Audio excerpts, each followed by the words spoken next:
मैं सबसे पहले तो आदरणीय भंते जी से माफी इसलिए मांगता हूं कि भंते जी दिल्ली में लोकसभा का अधिवेशन चल रहा है लेकिन नहीं भी चल रहा है, क्योंकि बुला तो रहे हैं वहां पे लेकिन कुछ चर्चा नहीं होने दे रहे हैं, कोई चीज के ऊपर बातचीत करने की इजाजत नहीं है, क्योंकि कहीं ना कहीं अब हमें यह एहसास हो रहा है भंते जी, इस देश के अंदर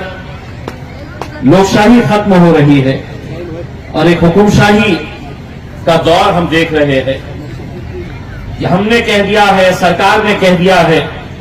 तो बस वही बात सही है, और सरकार ने बोल दिया है तो आंखें बंद करके सर झुका के हमारा काम है कि हम इसे स्वीकार करें। लेकिन उस सरकार को यह नहीं मालूम है कि आपके मानने वाले लोग आप इसे मनवा सकते हैं, लेकिन मैं डॉक्टर बाबा साहब अंबेडकर के संविधान को मानने वाला हूं, तो मुझे लड़ने की प्रेरणा मिलती है। जिस बाबा साहब ने हमको संगठित होकर संघर्ष करने का हमें एक सीख दी है, उसी सीख को हम ले जाकर हर रोज वहां पर लड़ते हैं और एक एहसास दिलाते हैं सरकारों को, इस मुल्क में पिछले 75 सालों से जो कुछ भी अच्छा हुआ है, आज अलग बात है कि जो भी चीज अच्छी होती है उसका पूरा क्रेडिट मोदी जी कहते हैं कि मेरी वजह से हो रहा है,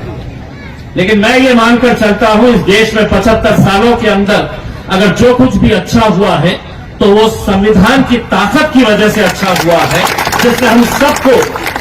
एक मुट्ठी में बांध कर रखा हुआ है। लेकिन आज आप देख रहे हैं कि सिर्फ कुछ बोलने के ऊपर आज सदस्यता रद्द कर दी जा रही है। हमारे वैचारिक मतभेद, हमारे राजनीतिक मतभेद हो सकते हैं और होना भी चाहिए, लोकतंत्र की यही खूबसूरती है, लेकिन अगर कोई ये कहता है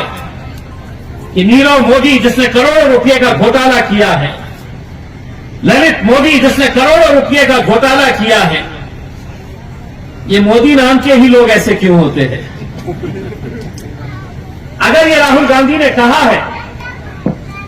तो हम भी इस बात की सहमति है हमारी भी, कोई गलत बात नहीं कही है, लेकिन आज संविधान की, कायदे की, कानून की धज्जियां उड़ाकर एक दिन के अंदर फैसला आता है और उस फैसले को अमल में लाते हुए फौरन लाखों लोगों ने जिसे सदस्य बनाकर लोकसभा के अंदर भेजा है उसकी सदस्यता रद्द कर दी जाती है, 6 साल के लिए वो चुनाव लड़ नहीं सकता है, तो कहीं ना कहीं हम सबको इसके ऊपर सोचने की जरूरत है। क्या इस तरह की भाषा क्या सिर्फ एक राजनीतिक पक्ष के नेता ने कहा है? क्या यह सही बात नहीं है कि उसी लोकसभा के अंदर रहने वाली साथी प्रज्ञा सिंह ने भरी सभा के अंदर यह कहा है, उन्होंने लोगों से, अपने मानने वालों से यह कहा है कि घर के अंदर हथियार रखो, छुरे चाकू रखो, क्योंकि तुम्हें इस्तेमाल करने का यह मौका आने वाला है। उनका एक मंत्री कहता है कि देश के गद्दारों को गोली मारो सालों को, यह भाषा का इस्तेमाल होता है और कोई भी इसके ऊपर हम विरोध करेंगे, क्योंकि हमें किसी एक राजनीतिक पक्ष को नहीं बचाना है बल्कि इस देश के संविधान को बचाने का वक्त आया है। जिस संविधान के बारे में खुलेआम ये कहा जा रहा है कि अब इसको बदलने का वक्त आया है। 2024 के अंदर मुझे मालूम है अगर गलती से यही सरकार हुकूमत के अंदर आ जाएगी तो सबसे पहले मैं अक्सर लोगों से यह कहता हूं कि अगर ये सोच रहे हैं, और मैं खास तौर से मेरे दलित भाइयों, अंबेडकरी समाज को, बुद्धिस्ट समाज को यह पैगाम देना चाहता हूं, अगर तुम ये समझ रहे हैं कि निशाने के ऊपर तो इनके सिर्फ मुसलमान हैं, तो हम सबसे बड़ी गलती कर रहे हैं। हमें तो निशाने के ऊपर रखा गया है, लेकिन आज मेरा नंबर आया है तो कल आपका नंबर आने वाला है। और कहीं ना कहीं इस बात के ऊपर हमें बहुत गंभीरता से सोचने की जरूरत है। इसीलिए मैंने आज ये कहा है कि कल जब उसका कत्ल हुआ था तो मैं खामोश था, आज मेरा कत्ल हो रहा है तो तुम खामोश है। हो सकता है कि आज मेरा नंबर आया है, कल तुम्हारा भी नंबर आ सकता है। आज यहां पर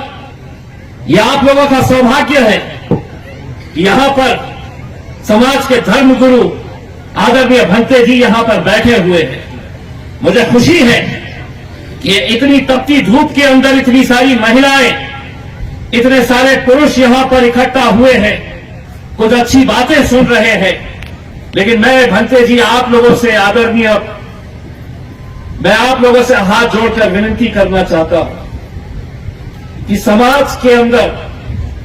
आप एक ऐसी एकता पैदा करिएगा, एक ऐसी एकता पैदा करिएगा, और वो एकता अगर पैदा हो जाती है तो उसका नतीजा क्या होता है वो आज आपके सामने खड़ा हुआ है। यह आप लोगों का आशीर्वाद था, आप लोगों की मेहनत थी, आप लोगों का साथ था कि जिसकी वजह से हमने पूरे देश भर में एक पैगाम दिया कि अगर बुद्धिस्ट समाज, दलित समाज, मुसलमान,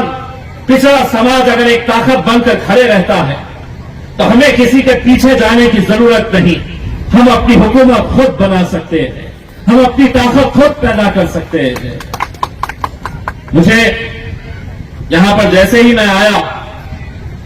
तो मेरा एक यहां पर बहुत मजबूत साथी है, मेरी ताकत है यहां की, राहुल वानखेड़े। उसने मुझसे कहा कि साहब यहां पर कोई सभागृह बनाने का है, कोई सभागृह बनाने का है। और उन्होंने मुझसे,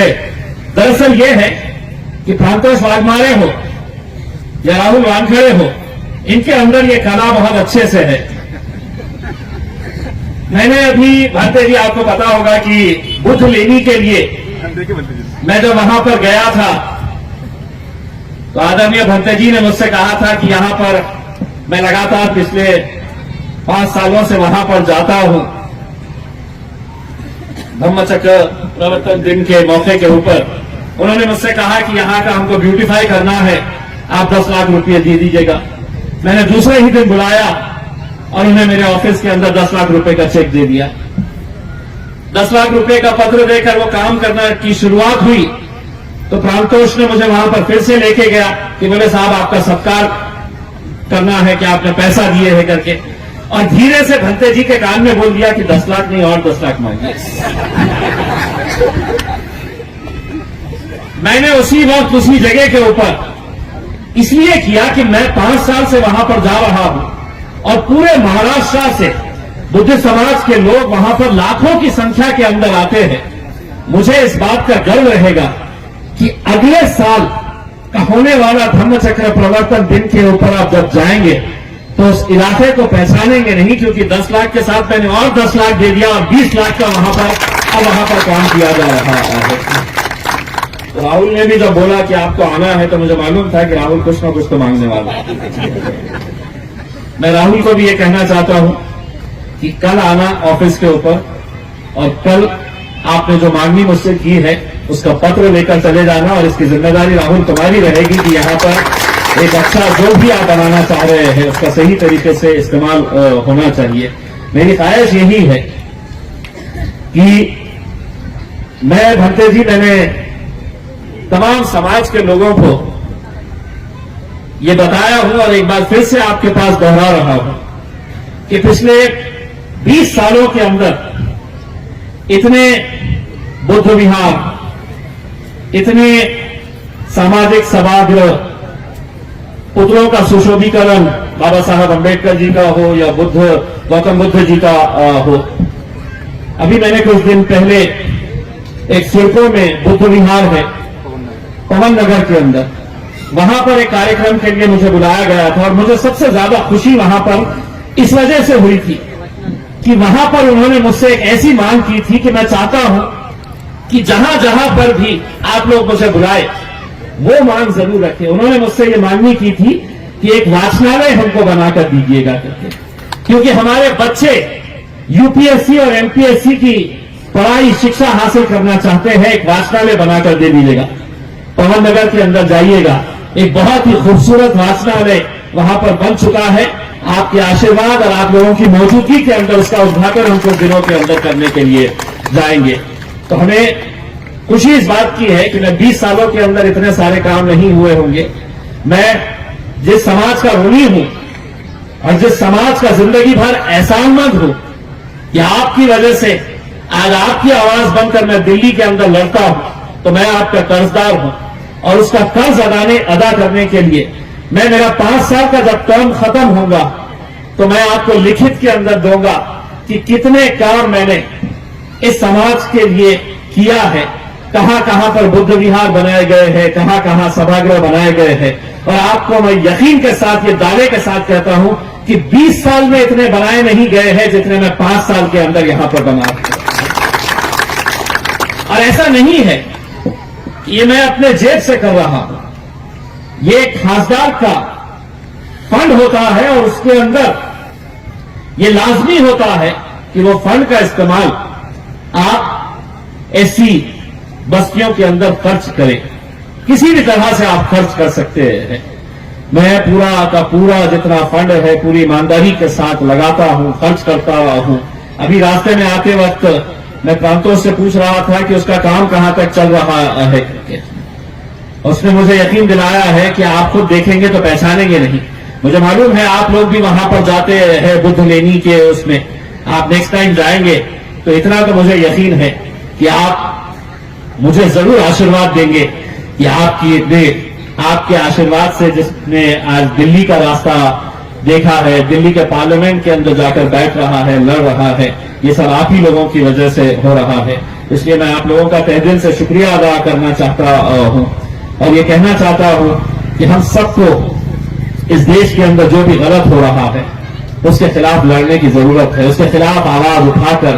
पूरी बुलंद आवाज के साथ लड़ने की जरूरत है। क्योंकि हम जिसे मानते हैं, गौतम बुद्ध हो या बाबा साहब अम्बेडकर, अगर उनकी सीख के हिसाब से अगर हम लड़ना छोड़ देंगे तो हम समझ लीजिएगा अपने समाज के साथ हम धोखा करेंगे। इसलिए हम सबको आज जो भी इस देश के अंदर गलत हो रहा है उसके खिलाफ एक ताकत बनकर खड़े रहने की जरूरत है, लड़ने की जरूरत है। आप लोगों ने मुझे यहां पर बुलाया, मुझे दोबारा दिल्ली जाना है, कुछ हिसाब किताब करने हैं, वहां पर भी आपकी आवाज लेकर जानी है, लड़ना है। इसीलिए मैं आप लोगों का तहे दिल से शुक्रिया अदा करता हूं। आदरणीय भंते जी, आपने मुझे यहां पर बुलाकर जो मुझे सम्मान दिया है, आप लोगों का आशीर्वाद हमेशा मेरे साथ रहा है और मैं उम्मीद करता हूं आगे भी इसी तरह का आशीर्वाद, आपका प्यार मेरे साथ रहेगा, क्योंकि आपके आशीर्वाद से ही मुझे हिम्मत मिलती है, ताकत मिलती है। बहुत बहुत धन्यवाद।